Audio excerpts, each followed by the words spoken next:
সবাই কেমন আছেন? আশা করি সবাই ভালো আছেন। আমার দয়া আমরা ভালো আছি। আজকে ঘুরতে যাচ্ছি। আচ্ছা আচ্ছা, হয়েছে তোমার হয়েছে। আসসালামু আলাইকুম, কেমন আছেন সবাই? আশা করি যে যেখানে আছেন ভালো আছেন, সুস্থ আছেন।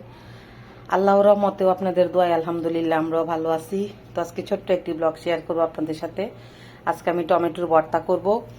তো আমি টমেটোটা যখন পুড়িয়ে নিয়েছি, মানে এটাকে খালি প্যানে তেল ছাড়া এটাকে আমি চুলার আঁচ মিডিয়ামে রেখে এটাকে আমি সিদ্ধ করে নিয়েছি, একটু তেল দেইনি। তারপর টমেটোটা সিদ্ধ হওয়ার পর আমি উপরের খোসাটা ফেলে দিয়েছি। আমার হাজবেন্ড বলল আজকে একটু টমেটোর ভর্তা করো, তো তার জন্য ভর্তা তেমন আমার পছন্দ না, ওর জন্য টমেটোর ভর্তাটা করতেছি। আমার আম্মা আবার প্রায় সময় এই টমেটোর ভর্তাটা করে, দেখি অনেক পছন্দ করে, তো ভাবলাম এভাবেই ভর্তাটা করে নিই। তো আজকের ব্লগটি ভালো লাগলে অবশ্যই একটি লাইক, কমেন্ট এবং শেয়ার করে দিবেন, সাবস্ক্রাইব করে দিবেন, সাবস্ক্রাইব করে পাশে থাকবেন। আশা করি ভালো লাগবে। আর আইমানে তো আপনাদেরকে সবাইকে সালাম দিয়ে দিয়েছে, বলতেছে আম্মু মোবাইলটা আমার দিকে ফিরাও, আমি একটু সালাম দেব, কথা বলবো। তো দেখতে থাকুন। তো এখানে হচ্ছে শুকনা মরিচ আমি ভেজে নিচ্ছি। দেখুন কোনো তেল দেইনি, একদিন তেল ছাড়া করে দেখবেন, অনেকেই দেখি তেল দিয়ে এই টমেটোর ভর্তাটা করে। আর এখানে হচ্ছে পেঁয়াজ কুচি করে নিয়েছি। তো মরিচটা ভাজা হলে তারপর এটা লবণ দিয়ে আমি মেখে নেব, মানে ভেঙে নেব মরিচটাকে, তারপর সবকিছু একসাথে করে নেব আর কি। তো মরিচটা আমি ভেজে নেব, এখনো ভালোভাবে ভাজা হয়নি, তেল ছাড়া ভেজে নিয়েছি। অনেকেই দেখি রসুন দেয়, তারপরে সরিষার তেল দেয়। একদিন তেল ছাড়া করে দেখবেন, দেখবেন অনেক ভালো লাগবে। তো দেখতে থাকুন ব্লগটি। আমার কিন্তু মরিচ ভাজা প্রায় শেষ হয়ে গিয়েছে। তো এখন আমি মরিচের সাথে লবণ দিয়ে দিব, স্বাদ অনুযায়ী লবণটা দিয়ে আমি মরিচটা ভেঙে নেব।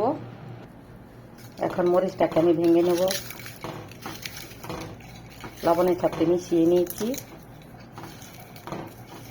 মরিচ ভাজার পরে ভাঙলে অনেক একটা স্মেল আসে, স্মেলটা অনেক ভালো লাগে, কিন্তু আমি তেমনভাবে তো ভর্তা খেতে পারি না, তার জন্য তেমন খাওয়া হয় না আমার ভর্তা।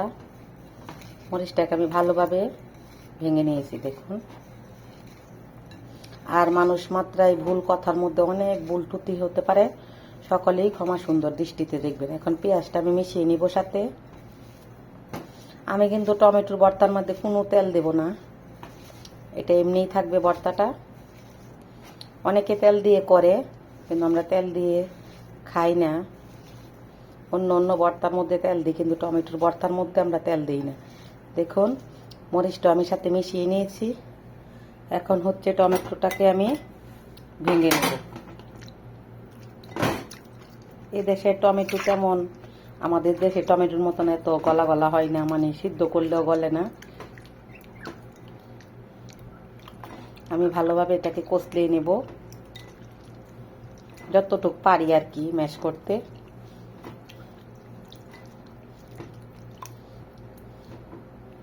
একটু গোটা গোটাই থাকবে, বোঝা যাচ্ছে যে এটা তেমন ইয়ে হবে না, কিন্তু সিদ্ধ হয়েছে। তো এখন এখান থেকে মরিচটা আর পেঁয়াজটা দিয়ে এখন মিশিয়ে নেব।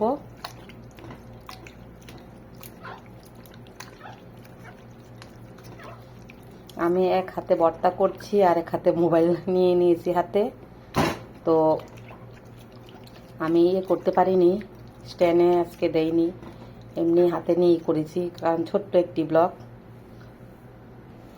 হয়ে গিয়েছে আমার টমেটোর ভর্তা। তাহলে আজ এ পর্যন্তই। আল্লাহ হাফেজ।